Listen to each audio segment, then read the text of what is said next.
There is he who, letting go of moderation, is desirous that a larger share of life should be his, palpably evident as it is to myself that it is, in fact, nothing but wrong-headedness. If there is one thing established by length of days, it is that, for the most part, it comes closer to grief than to anything else. While, as for joy, your eyes will not anywhere find any trace of it. And this is what happens to him falling into the trap of having more of life than what is fitting. As for the delivery brought, being vouchsafed to all alike, it consists in Hades' destiny having made its appearance, there being no marriage song to appear, no lyre, no dance, nothing but death to the finish. Not to have been born at all takes first place in the reckoning, surpassing all else. And what is easily second best, once man has made his appearance, is with all speed to return to the place from which he has come. And indeed, once youth has gone by, having about its light-headed foolishness, what stroke attended with many hardships is there which remains outside? And which of the painful exertions is there which is not present? There's envy, the emergence of factions, contentions, fights and slaughters, and in the end there falls to man's lot old age, deeply abhorred, when one is without power, without social intercourse, and without friends. The time which is accompanied by evil upon evil, none of them being missing. This wretch here, not only myself, likewise finds himself in this plight. As a wave-beaten tract of land at the northern shore, lashed against from all sides at the winter time, so there lash against him to the uttermost terrible strokes of fortune, lashing and being his constant companions. Some from where the sun sets, some from where it rises, some from where it gives off its rays at midday, some from the hills in the north, ever shrouded in gloom. Look out! Here he is, it seems to me, the man who is a stranger, alone with no other man by his side. And besides, father, there are floods of tears dropping from his eyes as he is journeying towards this place. Who is the man? The man who is coming into our presence in this very spot is Polyneices. The misery of it all. What am I to do, sisters? Weep over my own afflictions first of all, or else those of our aged father, seeing them right before me. Him I have found here with you upon foreign soil, chased out of his own country, wearing clothes of a repulsive squalor great in age, these clothes having their dwelling place with the aged man, disfiguring his body, while upon his head, deprived of sight, his hair rushes forward in the breeze, uncombed. And matching with these things, as it seems, he's carrying the eatables meant for the substance of his luckless stomach. Yet as regards myself, abandoned creature that I am, it is at an absurdly late hour that my comprehension of these things has come to me. And on my own testimony, it has turned out, when it came to taking care of you, I have proved the very vilest wretch. Yet the fact remains that Zeus has Mercy sitting by his side upon his throne in everything he does. And, Father, I entreat you to have her placed nearest to you as well. For when it comes to faults committed, there is such a thing as their being healed, while there is no longer the possibility of their suffering an increase. Why are you silent? Let there be some utterance from you, and do not turn away from me. Will you say nothing in reply, but instead, disdaining my appeal, send me away without a single word, not even telling me what are the grounds for the great anger you are venting against me? Sisters of mine, you offspring of that man, will you make the attempt to make our father change his mind, that he may open his mouth, so inaccessible, so wrapped in stubborn silence, not dismissing the God's suppliant in this way, while bringing dishonour upon me, not having uttered a single word by way of reply? You who are in this state of wretchedness, tell him yourself what distress is causing you to come here. For, speaking at length, whether it was joy that was caused by it, or irritation, or else it was pity that was somehow aroused, tends to lead to utterance of some sort on the part of those who, before this, failed to utter anything at all. Well then, I'll speak up, you having shown the way in a manner carrying conviction. Still, what I shall do, first of all, is to make entreaty that he is to play the part of helper to that God from whose place of worship the ruler of this land caused me to rise up and come here, granting it to me that I should speak and listen while safe and sound at my departure. And my appeal to you, strangers, to my sisters, as well as to my father, is that such a favour should be mine. The reason why I have come I will now tell you, father. I have been driven out of my native land, being made an exile.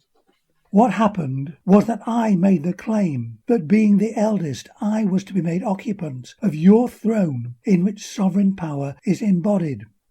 And the effect that had on Eteocles, he being the younger in the course of nature, was that he pushed me out of the land. This coming about without my being worsted in argument, neither was it by strength of arm, by way of deed, through which matters were brought to trial. What occurred was that the city allowed itself to be talked round by him.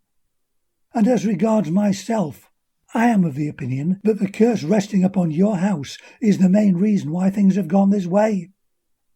Moreover, making inquiry of men engaged in divination, it was brought home to me that the same view was taken by them. Now, on coming to Argos in the Doris region, I became the son-in-law of Adrastus, and besides gained as confederates in the Appian country, one and all, those who are the leading men then there, as well as those held in honour there by reason of their skill in waging war.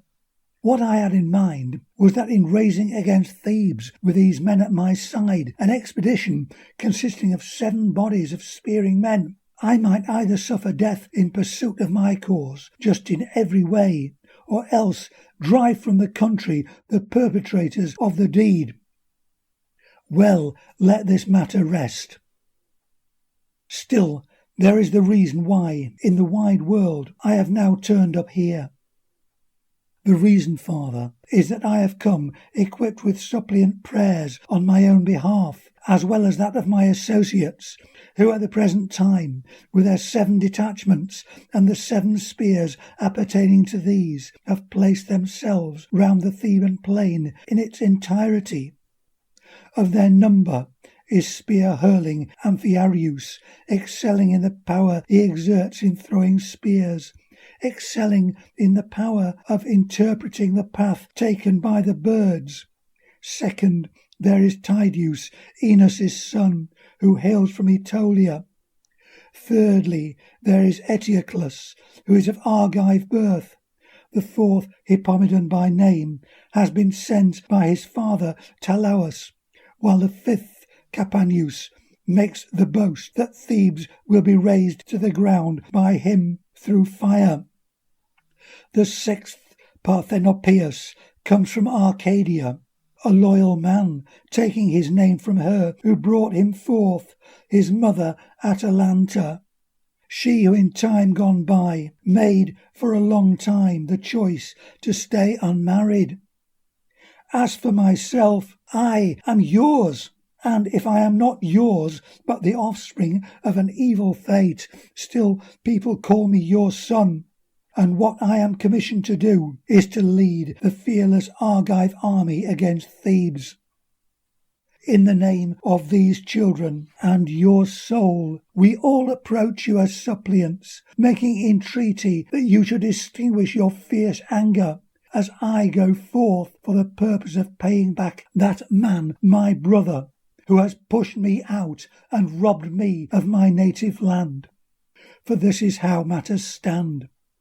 If it be the case that something to be trusted in can be learnt from oracles, the view expressed by them is this, that the side having your support will be victorious.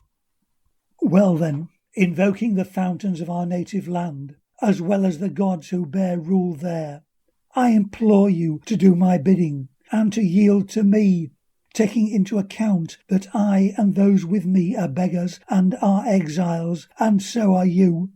It is by way of fawning upon others that we have a place to live in, this holding good for you and for myself.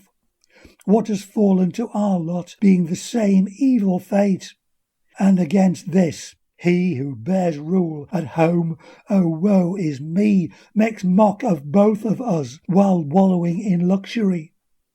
And as regards him, provided you stand by me in your mind, I shall scatter his power to the winds, doing so with but little trouble and without delay. And so it will happen that he, having been expelled by force, I will bring you to your own home, establishing you there, while taking the same course with regard to myself. Moreover, having won your consent, it will be possible for me to make good my boast, while without it there will be lacking to me the power even to preserve my life.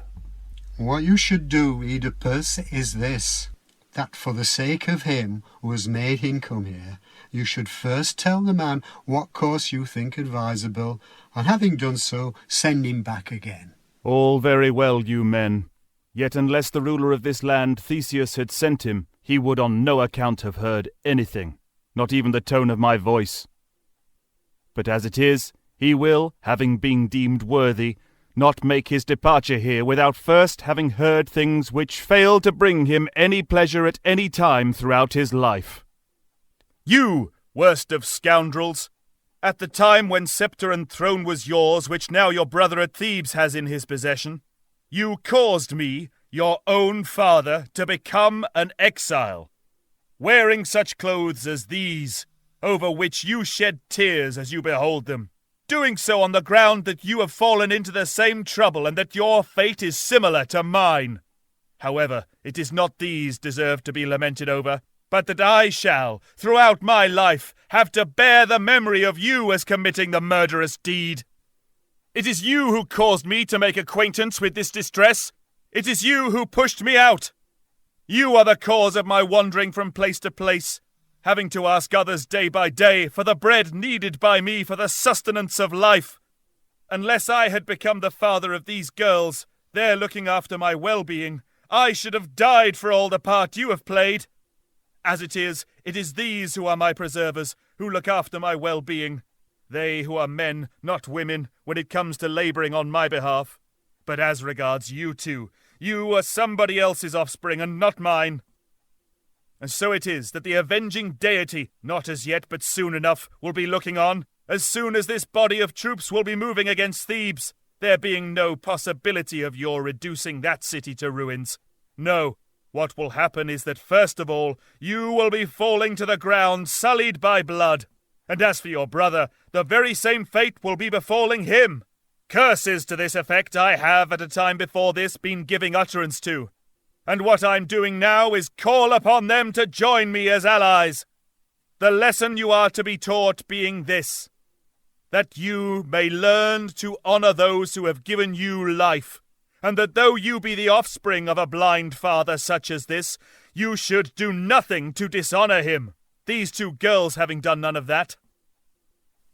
And indeed what has come about is this, that, as curses hold dominion over that suppliant seat of yours, and over your thrones, so long it remains true, in accordance with ancient laws, that the goddess of justice, being of ancient fame, is seated side by side with Zeus upon his throne. Begone then, you who deserve to be spat out. You who are no son of mine, you the most evil of evil men, taking with you these curses which I am invoking upon you, all to the effect that you will fail to conquer your native land, neither will you return to the hill-girt Argus at any time. No, what will happen is that you shall be killed by the hand of a kindred, while you will be killing the man by whom you have been cast out. These are the curses which I am invoking, while I am calling upon Tartarus, declared loathsome long since, that he is to take you from your place. I invoke these goddesses. I invoke Ares, who has put in your hearts this dreadful hate. And with these words in your ears, be on your way, giving this message to all the descendants of Cadmus who are of your own blood, as well as to your faithful allies, to the effect that such are the gifts Oedipus has to apportion. Polyneices, there's no sympathy in me for your peregrinations in the past, and as regards the present, it is my desire that you should return with all possible speed. The misery of the mission which I undertook, the misery of its failure, the misery which awaits my comrades, and indeed what is the outcome of the expedition which we undertook, setting off from Argos. O wretched man that I am! It is impossible that I should ever speak of it to any of my comrades, nor is it possible simply to return from where we came. On the contrary, what must happen will be that our appointment with an evil fate will take place, not a single word having been spoken. You youngsters, who are the offspring of that man, being of the same blood as we are, seeing that you have heard the harsh words uttered by our father as he was pronouncing his curse, we are making this appeal to you in the name of the gods. When the curses of this our father are fulfilled, and in the event of your going back into our home, then do not let dishonour be brought upon us. Have us placed in our graves, and have the funeral rites bestowed upon us. And what will happen is that in addition to the praise granted to you because of the trouble undertaken on behalf of this man, another praise, and one by no means smaller, will be yours for reason of the service rendered to me.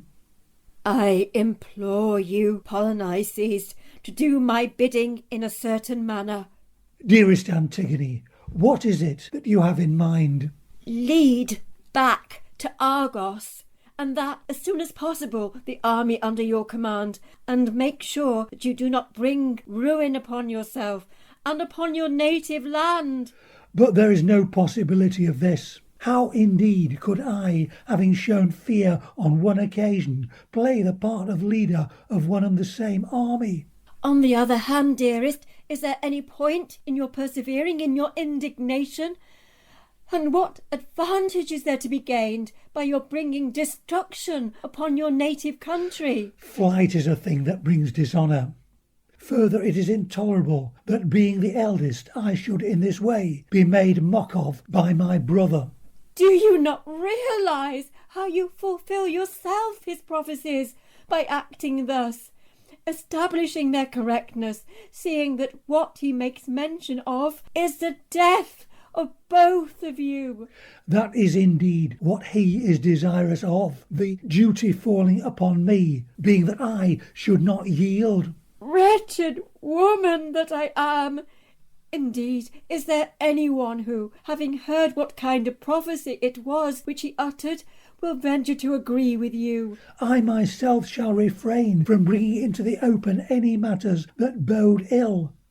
The duty of a good leader of an army being to speak not of deficiencies, but of the promise of better things to come. Is this, then, how things stand, my dearest, on these matters? Your resolution is unshakable? And you yourself do nothing by way of seeking to hold me back. What I have to do is tread this path, every omen being that it will be ill-starred and bring me evil things. The source of it all being that father of mine and the avenging furies that attend him. As for yourself, May Zeus bestow upon you every blessing, if you will do it for me when I am dead. You will carry out that which I asked for, seeing that as for the living man, never again shall he be at your side. Let me go this instant, and accept my farewell, for the time shall never come when you will be setting your eyes upon me again.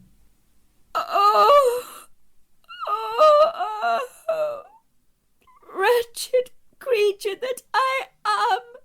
Do not bewail me.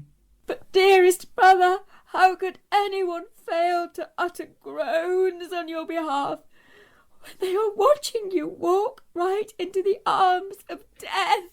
If it is necessary, I shall die. You must not let that happen, but instead should do my bidding. Do not bid me do that which ought not to be done. Oh, most wretched creature that I should be, were I to suffer the loss of you.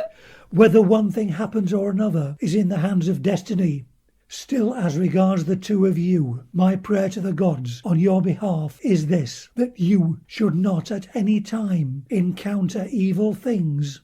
And indeed, that you should be unfortunate is something which in the judgment of each and everybody is not deserved by you.